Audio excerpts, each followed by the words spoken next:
पाठ 1 वर्णमाला पुनरावृत्ति। हिंदी वर्णमाला देवनागरी लिपि कहलाती है। यह स्वर व व्यंजनों के मेल से बनती है।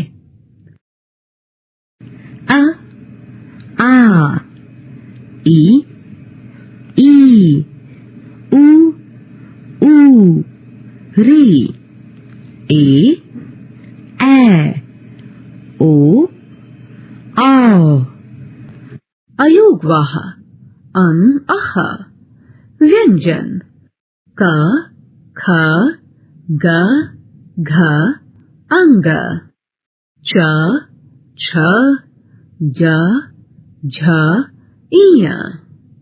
ट, ठ, ड, ढ, ण। त, थ, द, ध, न। प, फ, ब, भ, म। य, र, ल, व, श, ष, स, ह।